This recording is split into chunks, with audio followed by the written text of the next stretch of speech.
Hello everyone, myself Khyati Vyas from JMP English Medium Saraswati Group of Education.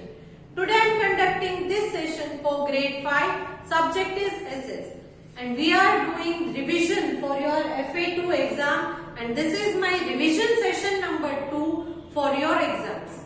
तो in previous session जो revision का first session था उसमें हमने objective type के questions आपके semester 1 chapter 8 and 9 end semester 2 chapter 1 में से ऑब्जेक्टिव टाइप के क्वेश्चंस रिवाइज किए थे। आज के सेशन में हम सब्जेक्टिव टाइप क्वेश्चंस जो है मतलब के क्वेश्चन आंसर्स जो आपको लिखने हैं, सिर्फ ऑप्शंस नहीं होते हैं या ब्लैंक्स नहीं होते, तो उन क्वेश्चन आंसर्स को रिवाइज करेंगे इन्हीं चैप्टर्स से। आपको पीडीएफ के थ्रू में इस सेशन के साथ एक क्वेश्चन पेपर ही भेजूंगी जिनको आपको अटेम्प्ट करना है। इन क्वेश्चंस को अटेम्प्ट कीजिएगा, बट उस पेपर को अटेम्प्ट करने से पहले आपको रिवाइज करना जरूरी है, क्योंकि आप ये सोचकर चलिए कि ये आप एग्जाम के लिए ही बैठे हो और ये मैंने जो भेजा है वो क्वेश्चन पेपर है। पेरेंट्स से मैं रिक्वेस्ट करूंगी कि इसके साथ जो आंसर की मैं भेज रही हूँ वो आप प्लीज बच्चों को मत दिखाइए। क्लियर? ये आंसर की आप अपने पास रखना और बच्चों से कहना कि क्वेश्चन पेपर को अटेम्प्ट कीजिए, फिर आप अपने आप आंसर की मदद से उन पेपर्स को चेक कीजिए कि आपका बच्चा कितना समझ रहा है या क्या प्रॉब्लम है, कहाँ नहीं आ रहा है उसको, विच टॉपिक इज डिफिकल्ट। दो ये सब्जेक्टिव पेपर जो है वो सेम टू सेम पूछा नहीं जाएगा एग्जाम में, ये सिर्फ प्रैक्टिस के लिए मैंने दिया है। क्लियर? सो आज का सेशन हम क्वेश्चन आंसर चैप्टर नंबर 8 जो सेमेस्टर 1 में से है उससे स्टार्ट करते हैं। फर्स्ट क्वेश्चन जो चैप्टर 8 का है वो है what is the latitude extent of the frigid zone. Latitude extent frigid zone का क्या है, मतलब उसका location. Frigid zone southern hemisphere northern hemisphere दोनों में है, तो दोनों तरफ से एक्सटेंट आपको लिखने पड़ेंगे। The northern frigid zone lies between the Arctic Circle, that is 66.5 degree north, and the northern pole 90 degree north. तो ये था northern hemisphere का। And the southern frigid zone lies between the Antarctic Circle, that is 66.5 degree south, and the southern pole, that is 90 degree south. तो ये आपको explain मैंने कर दिया कि नॉर्दर्न हेमिस्फीयर में 66.5 degree north and 90 degree north, that is Arctic Circle, and north pole के बीच का जो पार्ट है वो नॉर्दर्न फ्रिजिड जोन है, नीचे सदर्न फ्रिजिड जोन है वो है Antarctic Circle 66.5 degree south and 90 degree south pole, उसके बीच का पार्ट है वो है southern frigid zone. Next, describe the climate of the frigid zone. अगर कोई भी डिस्क्राइब बोले मतलब एक्सप्लेन करना है कि वहां का क्लाइमेट कैसा होता है। नाम से ही पता चलता है कि फ्रिजिड जोन है तो ठंडी बहुत ही ज्यादा रहेगी, बट आपको इन सारी चीजों को डिस्क्राइब करके लिखना है। In the frigid zone winter is very severe and temperature may also drop down to 40 degree Celsius. Winter बहुत ही सीवियर या हार्श बोल सकते हैं, हार्श होती है, बहुत कठिन। Summer is only for 2 to 3 months with temperature rising up to about 12 degree Celsius. Summer जो है ये सिर्फ 2 से 3 महीने तक ही रहती है और यहाँ पर भी समर में भी 12 डिग्री से ज्यादा टेम्परेचर नहीं बढ़ता है, मैक्सिमम 12 डिग्री तक टेम्परेचर जाता है। हमारे यहाँ विंटर में 12 डिग्री आ जाता है, करेक्ट, तो भी हमें ठंड लगती है, तो उनके लिए फ्रिजिड जोन वाले लोगों के लिए 12 डिग्री समर में मैक्सिमम 12 डिग्री तक टेम्परेचर जाता है। Then rainfall is only 15 to 30 centimetre in a year. तो पहले विंटर का टेम्परेचर बोलिए, फिर समर का टेम्परेचर बोलिए, उसके बाद रेन का बोलिए। तो तीनों सीजन के बारे में एक एक सेंटेंस अगर आप लिख देते हैं तो आपने डिस्क्राइब कर दिया। Next, why is it impossible to grow crops in frigid zone. Frigid zone में क्रॉप्स क्यों नहीं ग्रो होते? It is impossible to grow crops in the frigid zone because the soil is covered with snow. क्योंकि soil के ऊपर पूरा snow का एक कवर लगा हुआ होता है, तो सॉइल जो है उसमें हम प्लांट्स को ग्रो भी करें तो वहां सनलाइट, एयर या वाटर कुछ भी नहीं पहुंच पाएगा, तो वो प्लांट ग्रो नहीं होगा, वो जर्मिनेट नहीं होगा। Next, name some of the animals that are found in frigid zone. frigid zone में रहने वाले एनिमल्स कौन कौन से हैं? Some of the animals found in the frigid zone are reindeer, caribou, bear, fox, hare, ermine and musk ox. ये सारे animals frigid zone में पाए जाते हैं। Next, how do Arctic animals survive the extreme cold of the Arctic region? Arctic animals वहां की बहुत ठंडी जो होती है, इस टाइप के क्लाइमेट में भी जिंदा कैसे रह पाते हैं? Answer is, Arctic animals survive the extreme cold of the Arctic region because of the thick white coat of fur on their body. उनके बॉडी के ऊपर फर से बना हुआ एक थिक व्हाइट कोट जैसा लगा होता है, जिनकी वजह से वो इस कोल्ड को, इस ठंडी को रेजिस्ट कर पाते हैं, सहन कर पाते हैं। So here we come to the end of subjective type question from your chapter number 8। Now chapter number 9, let us discuss question answers.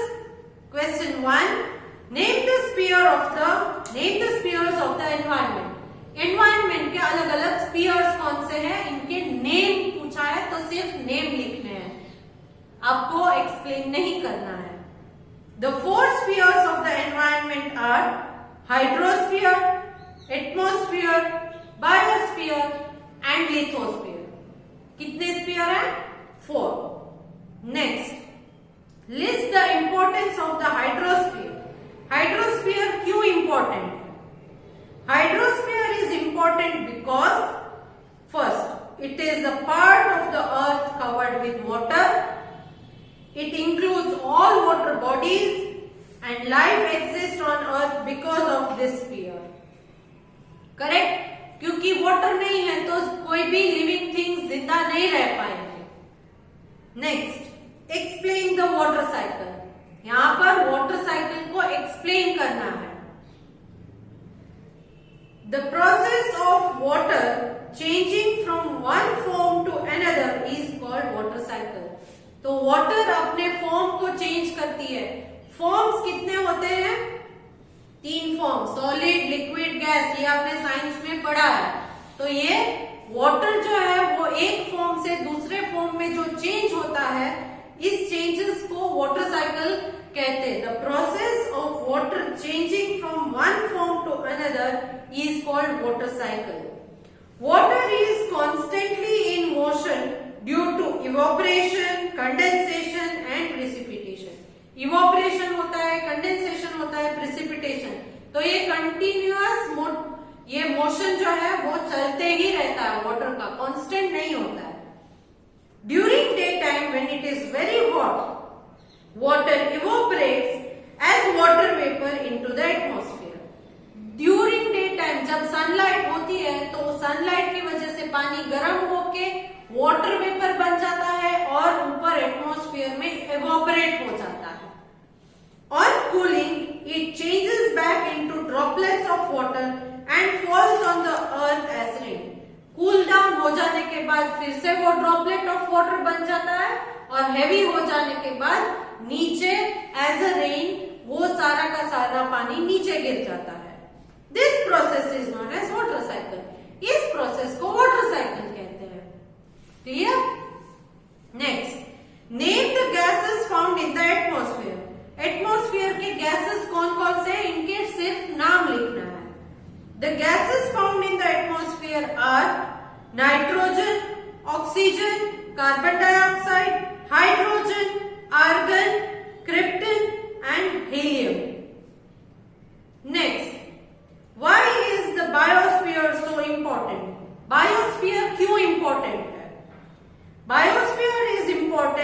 because it includes those parts of the atmosphere, lithosphere and hydrosphere where life exists. तो biosphere इसलिए important है क्योंकि बाकी के 3 spheres जो हैं, इन तीनों sphere में जहां जहां पर लाइफ एग्जिस्ट करती है, इनसे बनता है biosphere. This is the layer that makes living on earth possible. और यही वो लेयर है जिससे अर्थ के ऊपर जिंदा रहना पॉसिबल है. तो here we come to the end of explanation of the question answer of chapter number 9 from semester number 1. तो अब हम सेमेस्टर 2 का first chapter that is chapter number 1 heritage, उसके क्वेश्चन आंसर्स को एक बार डिटेल में देख लेते हैं. So let us start. Okay, first, name the 2 well known gardens in Kashmir, describe them. सिर्फ नेम नहीं करना है, डिस्क्राइब भी करना है. एग्जाम में ये क्वेश्चन में से मैं पार्ट करके भी पूछ सकती हूँ किसी भी एक गार्डन के बारे में. क्लियर? तो आपको ये नहीं सोचना है कि ये तो बहुत बड़ा आंसर है तो ये नहीं पूछेंगे मैडम. मे बी 2 में से किसी एक गार्डन को मैं डिस्क्राइब करने के लिए पूछ सकती हूँ. So let us start. The 2 well known gardens in Kashmir are Shalimar Bagh. Shalimar Bagh को पहले डिस्क्राइब करेंगे. It was built by Emperor Jahangir for Noor Jahan in 1619. It has 4 terraces. यहाँ पर 4 terraces हैं. The 4th and the best was once reserved for royal ladies. 4th terrace जो है वो royal ladies के लिए reserved रहता था. Second garden is Nishad Bagh, is in Srinagar. It was built by Noor Jahan's brother Asaf Khan in 1633. It has 12 terraces representing 12 zodiac signs. यहाँ पर 12 terrace है जो 12 zodiac signs को represent करते हैं. zodiac signs मतलब 12 राशि. I'm sorry. Next, what do you know about the Taj Mahal? Taj Mahal के बारे में आपको क्या पता है? That means ताज महल के बारे में आपको लिखना है, describe करना है. The Taj Mahal is one of the new 7 wonders of the world and was built by Shah Jahan in memory of his wife Mumtaz Mahal. Mumtaz Mahal जो उनकी पत्नी की, उनकी याद में इसे बनाया गया है. It is made of white marble and was completed in 1648 CE. It is a combination of Persian, Turkish and Indian architectural style. The tomb is surrounded by 4 minarets, each over 40 meter tall. 4 minarets हैं tomb के इर्द गिर्द जो 40 meters tall है. Next, question C. What is significant about Sun Temple? Sun Temple के बारे में क्या बहुत खासियत है? The significance of Sun Temple is that it is built in the form of the chariot of the sun god, drawn by 7 horses on 12 pairs of decorated wheels. तो ये sun god का चैरियट है जिसे horses 7 horses खींचते हैं और इस chariot में कितने पहिए लगे हैं? 12 pairs. 12 pairs मतलब 12 जोड़ी. Next, right a short note on Sanchi stupa. Sanchi stupa के बारे में शॉर्ट नोट लिखिए. The Sanchi Stupa has 4 gateways or toranas. Buddha is shown through symbols like lotus, banyan tree, wheel and footprint representing different events of his life. तो ये बुद्ध भगवान के बारे में है Sanchi stupa. Next, explain 2 types of traditional paintings in India. India के 2 type के traditional paintings को एक्सप्लेन करना है. The 2 types of traditional paintings in India are wall and miniature painting. Ajanta and Ellora cave painting are the best examples of wall painting. Cave painting at Bhimbetka date back to 30,000 years. Natural dyes and colors were used for these paintings. The best example of miniature painting are Rajasthani and Pahari paintings. They tell us about the lives of the people. तो ये cave painting and miniature painting जो हमारे दो traditional paintings है, इसके बारे में explain किया है यहाँ पर. Next, why do you think the fourth terrace in Shalimar Bagh was reserved for royal ladies? Royal ladies के लिए ये फोर्थ वाला टेरेस ही क्यों रिजर्व रखा जाता था? Answer is the fourth terrace of Shalimar Bagh was reserved for royal ladies who followed the tradition of पर्दा. पर्दा मतलब मैंने क्या बोला था, पहले के जमाने में लेडीज अपना चेहरा नहीं दिखाती थी, घूंघट में ढक कर रखती थी, तो इसे कहते हैं पर्दा सिस्टम. तो इसीलिए फोर्थ टेरेस को लेडीज के लिए रिजर्व रखा गया, क्योंकि वो लोग पर्दा में रहते थे, वो लोग अपना चेहरा किसी को नहीं दिखाते थे. The reserve terrace offered them privacy to enjoy the beauty of the bagh. और क्योंकि वो सबसे ऊपर वाले टेरेस में थे तो उन्हें कोई देख नहीं पाता था और वो वहां से पूरे बाग को आसानी से एंजॉय कर सकते थे, बाग की ब्यूटी को. उस गार्डन की जो ब्यूटी है उसे वो लोग एंजॉय कर पाते थे, बट नीचे वाले लोग उन्हें ऊपर देख नहीं पाते थे. Next, one has to cross 7 huge gates to enter the Shivneri fort. Why? किसी को भी शिवनेरी फोर्ट के अंदर जाना है तो 7 गेट्स को क्रॉस करके जाना है. क्यों? Answer is one has to cross 7 huge gates to enter the Shivneri fort as these gates provide security. क्योंकि सिक्योरिटी रीजंस के लिए. एक गेट को शायद आपको आसानी से कुछ मार के किसी को अंदर घुस जाओ, तो सेकेंड गेट है, थर्ड गेट है, तो इस तरह से 7 गेट्स को रखा गया है.